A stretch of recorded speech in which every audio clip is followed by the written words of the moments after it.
नमस्कार, स्वागत है आप सभी का प्राइम न्यूज में। मैं हूं खुशबू खान और बुलेटिन में सबसे पहले बात करते हैं देहरादून में बीजेपी प्रदेश कार्यालय पर मुख्यमंत्री त्रिवेंद्र सिंह रावत और प्रदेश अध्यक्ष बंशीधर भगत की मौजूदगी में रुड़की नगर निगम के मेयर गौरव गोयल समेत तमाम पार्षदों ने बीजेपी का दामन थामा है। इस मौके पर जहां एक और मुख्यमंत्री ने खुद सोशल डिस्टेंसिंग का पालन करने के लिए सभी से अपील की, लेकिन कुछ हो देर में मुख्यमंत्री अपील और सोशल डिस्टेंसिंग के कार्यकर्ताओं ने बीजेपी प्रदेश कार्यालय पर जमकर धज्जियां उड़ाई। इस मौके पर कार्यकर्ताओं ने अपने मेयर के घर वापसी की खुशी में कोरोना के प्रोटोकॉल को दरकिनार करते हुए ढोल नगाड़ों और फूल मालाओं के साथ स्वागत ही नहीं किया, बल्कि ज्यादातर लोगों ने मास्क भी नहीं लगाया था और एक दूसरे के गले मिलते हुए नजर आए। इसको लेकर कांग्रेस प्रवक्ता गरिमा ने प्रदेश सरकार पर जमकर निशाना साधा।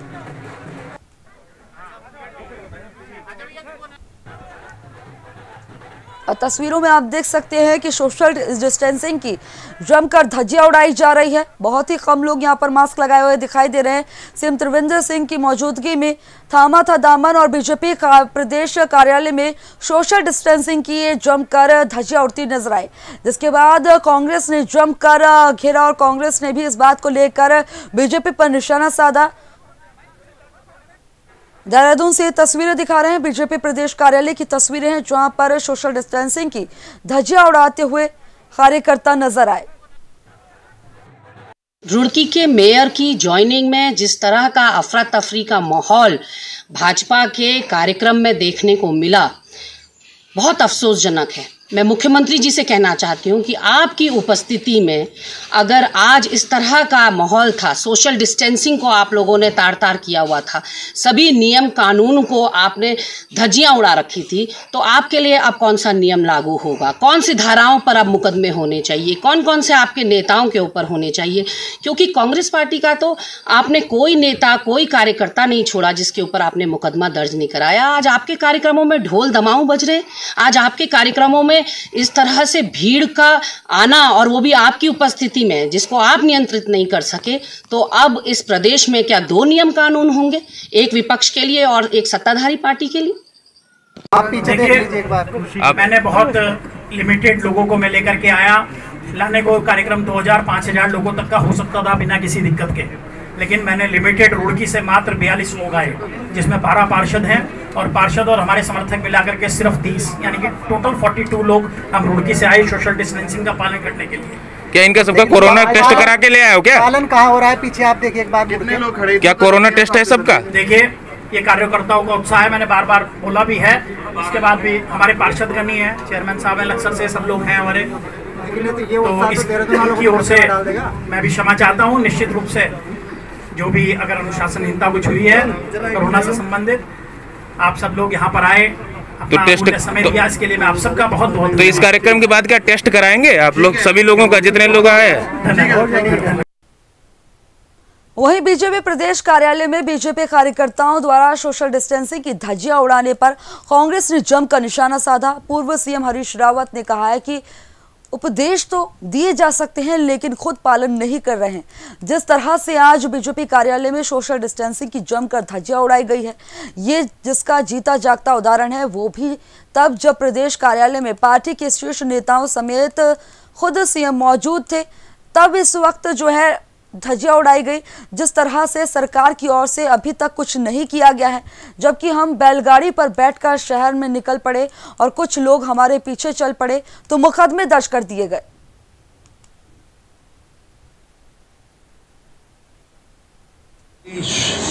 कुशल बहुत है, राजनीतिज्ञों पर ये कहावत सटीक बैठी। आज भाजपा कार्यालय में कोई ज्वाइनिंग हुई और उस ज्वाइनिंग के जो वीडियो फुटेज हैं वो साफ साफ बता रहे हैं कि सोशल डिस्टेंसिंग और उन सब आवश्यक सावधानियों प्रोटोकॉलों का कोई पालन नहीं हुआ जो कोरोना से लड़ने के लिए आवश्यक है। और तारीफ की बात यह है कि उस समारोह में भाजपा के सारे शीर्ष नाम जिनमें मुख्यमंत्री, प्रदेश अध्यक्ष भी सम्मिलित हैं, वहाँ मौजूद थे।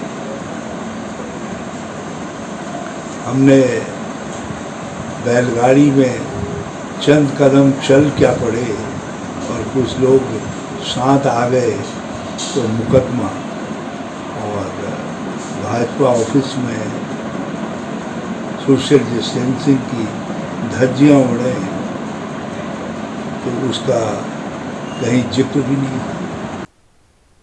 तो वहीं सदी के महानायक अमिताभ बच्चन समेत उनके परिवार के कई लोग कोरोना की चपेट में आ गए हैं, जिसको लेकर सीएम त्रिवेंद्र सिंह रावत ने कहा है कि ईश्वर उनको जल्द स्वस्थ करें और उनके चाहने वाले सैकड़ों लोगों से मेरी अपील है कि उनके लिए दुआएं करें।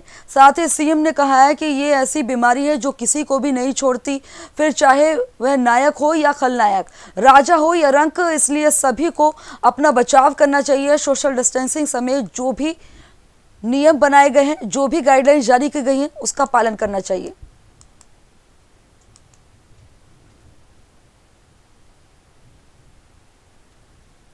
तो भाई मैंने ये कहा कि पहली बात तो उनके लिए हमारी शुभकामनाएं हैं, जल्दी स्वस्थ हों। हजारों लाखों करोड़ों लोग उनके चाहने वाले हैं, उनके लिए दुआ करें। लेकिन ये बात जरूर समझ लेनी चाहिए, मैंने कहा कि इसके लिए सब बराबर है। इनके लिए महानायक भी, नायक भी, खलनायक भी सब बराबर है, राजा भी, संत भी सब बराबर है। बहुत बहुत धन्यवाद आप सभी का। उत्तराखंड के विश्वविद्यालयों और डिग्री कॉलेजों में अंतिम वर्ष और अंतिम सेमेस्टर के छात्र छात्राओं की परीक्षाएं 24 अगस्त से 25 सितंबर तक होंगी। वही परीक्षाएं ऑनलाइन या बता दें कि ऑफलाइन कराने पर विकल्प विश्वविद्यालयों को दिया गया है। रिजल्ट 25 अक्टूबर तक घोषित किया जाएगा। 1 नवंबर से नया सत्र प्रारंभ होगा।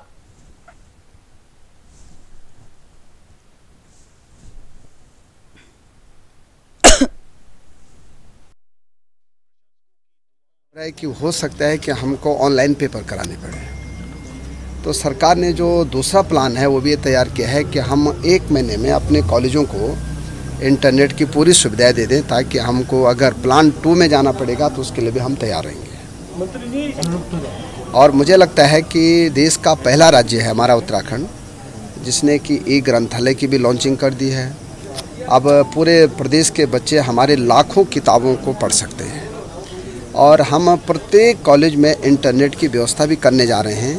इसके लिए हमने आईटी विभाग को कार्यदायी संस्था बनाया है, और कार्यदायी संस्था से कहा है आईटी विभाग को कि जल्दी जो है वो सभी कॉलेज में इंटरनेट की व्यवस्थाएं करेंगे।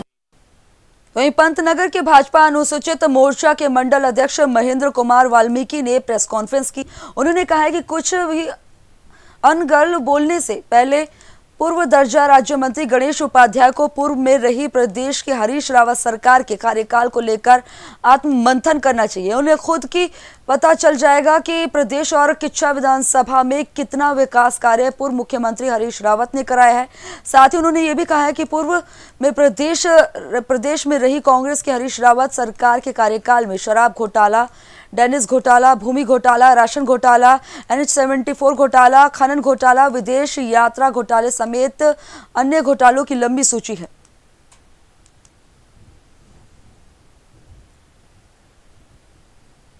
महेंद्र कुमार वाल्मीकि ने गणेश उपाध्याय पर निशाना साधा और कहा है कि एक बार पहले अपने गिरबान में झांक के देख लें कि हरीश रावत सरकार में कितने घोटाले हुए हैं। महेंद्र कुमार वाल्मीकि ने गणेश उपाध्याय पर इस दौरान निशाना साधा। भाजपा अनुसूचित मोर्चा के मंडल अध्यक्ष ने प्रेस कॉन्फ्रेंस की और प्रेस कॉन्फ्रेंस में जमकर गरजते हुए नजर आए महेंद्र कुमार वाल्मीकि और लगातार निशाना साधा और कहा कि एक बार याद कर लें कि हरीश रावत सरकार में क्या कामकाज हुआ था, कितने घोटाले हुए थे और अब जो है सरकार में क्या कार्य हो रहा है। और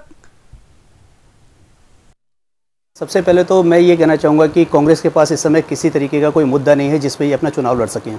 इनके पास सिर्फ आरोप और प्रत्यारोपण करने के अलावा कोई मुद्दा बचा ही नहीं है। और मैं माननीय गणेश उपाध्याय जी से पूछना चाहूँगा, ये जानना चाहूँगा कि वो भी दर्जा राज्य प्राप्त मंत्री रहे, उन्होंने इस क्षेत्र के लिए क्या किया। किच्छा विधानसभा में वो कोई ऐसा प्रोजेक्ट लेके आए हो जिससे किच्छा का विकास हुआ हो।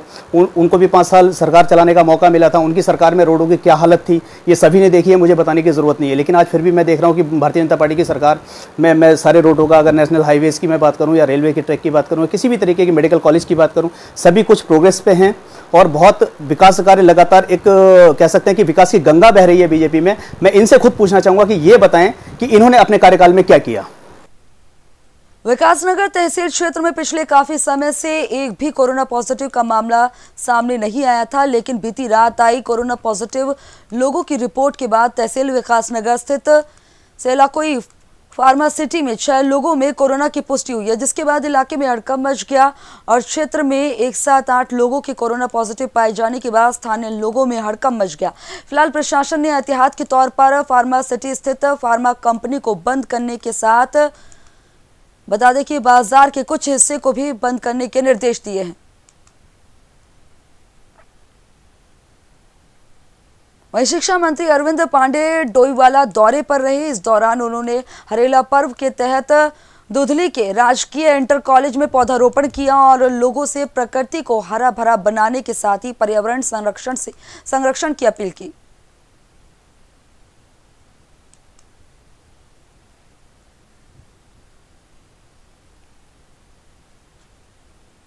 वहीं काशीपुर में कोरोना संक्रमण के तेजी से बढ़ते मामले को लेकर स्थानीय प्रशासन ने आगामी 14 जुलाई तक लॉकडाउन के फैसले के बाद जहां पुलिस प्रशासन लॉकडाउन का पालन करवाने के लिए सड़कों पर उतर आई है, तो वहीं स्वास्थ्य विभाग की टीम भी जिला मुख्य चिकित्सा अधिकारी के नेतृत्व में कंटेनमेंट जोन में लोगों की रैपिड एंटीजन टेस्ट के तहत लोगों की लगातार कोरोना जाँच कर रही है, जिसके नतीजे करीब 15 लोग कोरोना संक्रमित पाए गए हैं।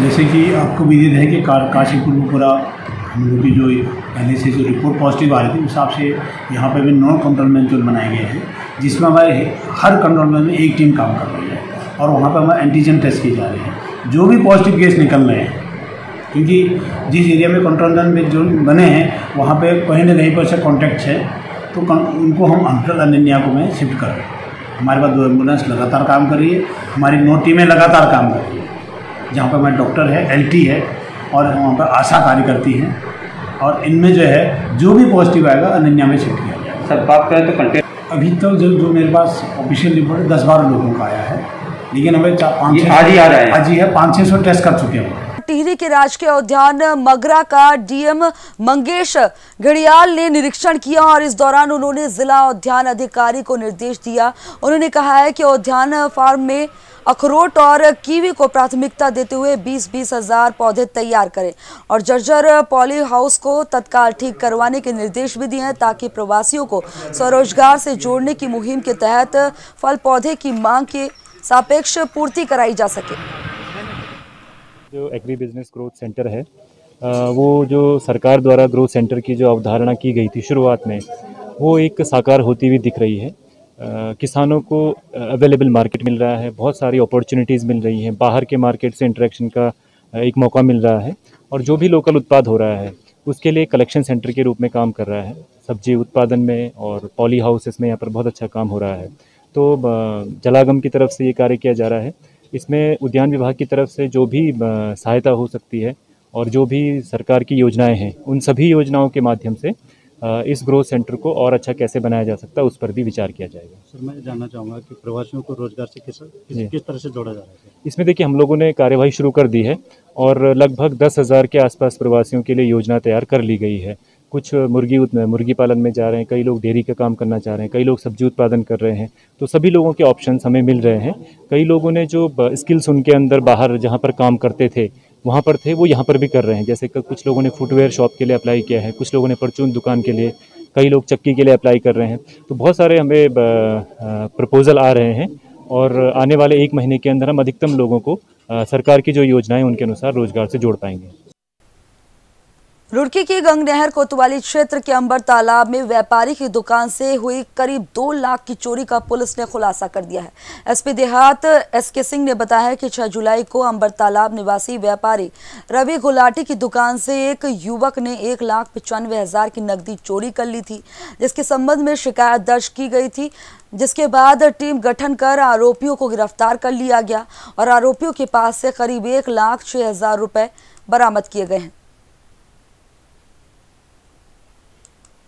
व्यवसायी के गले से लगभग 2 लाख रुपए चोरी होने की बात के संबंध में अभियोग पंजीकृत कराया गया था उक्त व्यवसायी रवि गुलाटी के द्वारा। इस संबंध में लगातार प्रयास किए गए, सीसीटीवी फुटेज खंगाले गए और निरंतर प्रयासों का परिणाम ये रहा कि अभियुक्त पुलिस के कब्जे में आ गया। आज उक्त अभियुक्त और एक अन्य विधि विवादित किशोर को गिरफ्तार किया गया है और विधि विवादित किशोर को पुलिस की संरक्षा में लिया गया है। उनकी निशानदेही पर उनके कब्जे से चोरी किए गए 1,06,000 रुपये बरामद किए गए हैं। शेष पैसे उनके द्वारा खुर्द बुर्द कर देना और खर्च कर देना बताया गया है। ये अपने आप में एक महत्वपूर्ण सफलता है। इसके लिए उक्त व्यवसायी बंधु के द्वारा पुलिस टीम को 20,000 रुपये का नकद पुरस्कार घोषित किया गया है।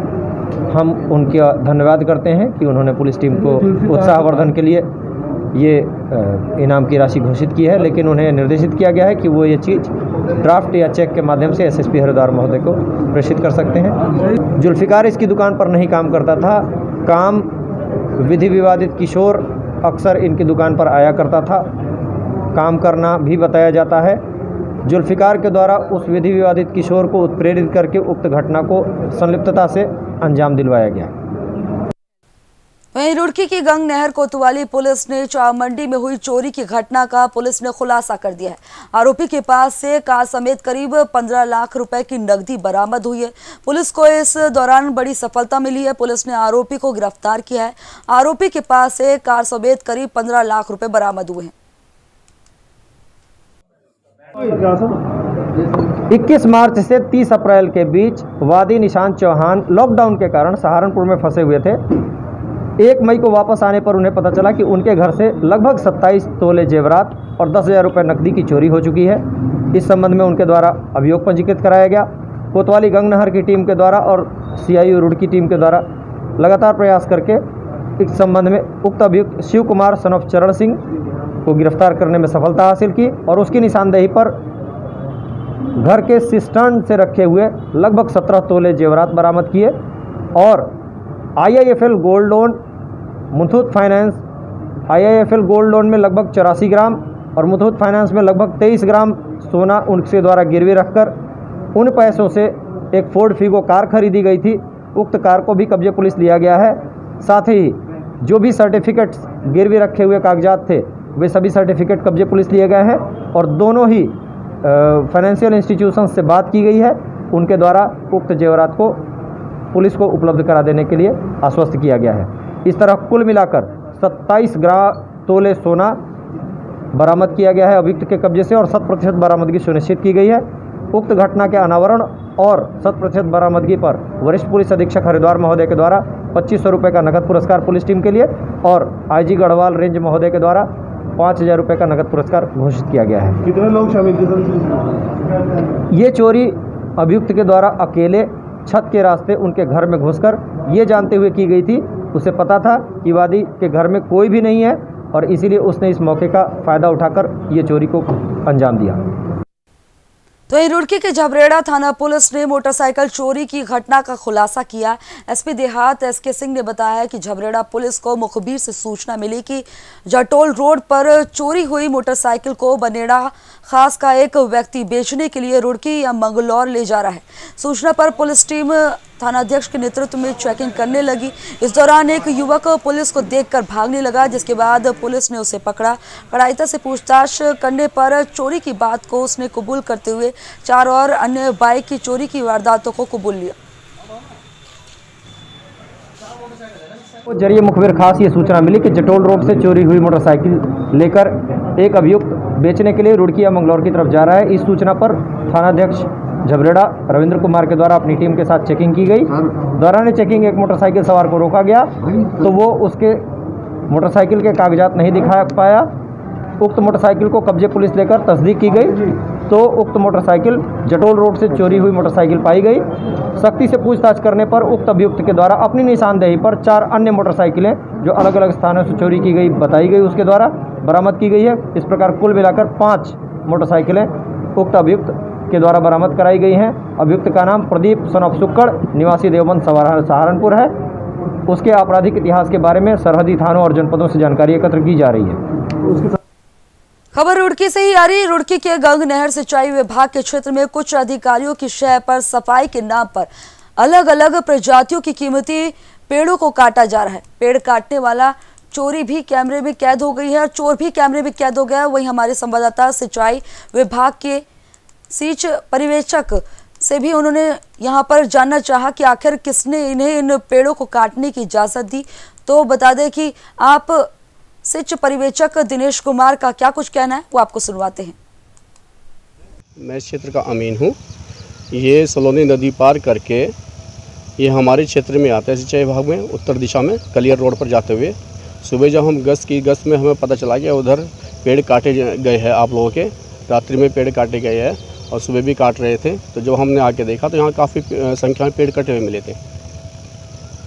काट रहे थे वो ठेकेदार बता रहे थे अपने आप को। बता रहा कोई नाम बताया? नहीं, निवासी नहीं बताया उसने जी। यहाँ पे मेरे इसमें पास में मेरा पट्टा है एक और ये ऐसे है जो भी है। हम नाला साफ़ कर रहे थे, पानी रुक जाता है जी। तो ये कौन कौन से पेड़ हैं जो काटे गए? इसमें ज़्यादातर पॉपुलर के है, पॉपुलर के भी है, सागौन भी है, सागौन के है, अदर्स सभी प्रजाति के पेड़ हाँ। हैं जिनको हम जानते भी नहीं है जी। इसमें पॉपुलर का तो एक भी नहीं है, सिर्फ सागौन उधर पड़े पॉपुलर भी शायद। अच्छा 3-4 पेड़ उधर पड़े हैं पॉपुलर। तो ये किसकी मिली भगत से काटे जा रहे होंगे लगभग जो बता रहे हैं? ये मिली भगत तो जो कह रहे थे कि हमें कोई साहब आए थे, उन्होंने बताया था कि ये यहाँ से झाड़ फाड़ जो भी है साफ़ कर दो। तो मैंने उनसे पूछा भाई झाड़ साफ़ करने के लिए कहा था, पेड़ काटने के लिए कहा था कि जी ने तो पेड़ नहीं काटा, लेकिन मैं झाड़ सामने का जब तुम्हें कुछ कहा नहीं तो तुमने इतने सारे पेड़ कैसे काट लिए? बस कहते हुए भाग गए। जिला पौड़ी के कालागढ़ कॉर्बेट नेशनल पार्क के वन एवं वन्य जीव की सुरक्षा को लेकर वन विभाग के अधिकारी और कई रेंज कर्मियों की एक बैठक आयोजित हुई, जिसमें वन एवं वन्य जीव संबंधित अपराध और शिकार को रोकने के लिए चर्चा की गई। बैठक के बाद विभागीय अधिकारियों ने रेंज कर्मियों के साथ वन क्षेत्र के सीमावर्ती गांवों में फ्लैग मार्च निकाला और लोगों से वन एवं वन्य जीवों की सुरक्षा के लिए सहयोग करने की अपील की। तो ऋषिकेश के लक्ष्मण झूला नीलकंठ मार्ग पर जंगली हाथियों का आतंक जारी है। दरअसल जंगली हाथियों ने एक बुजुर्ग पर यहां पर हमला कर दिया और इस हमले में बुजुर्ग घायल हो गया, जिसके बाद लोगों ने अस्पताल उसे पहुंचाया, जहां इलाज के बाद उसे घर भेज दिया गया। वहीं वन क्षेत्राधिकारी धीर सिंह ने घायल का हालचाल जाना और इलाके में गश्त बढ़ा दी है।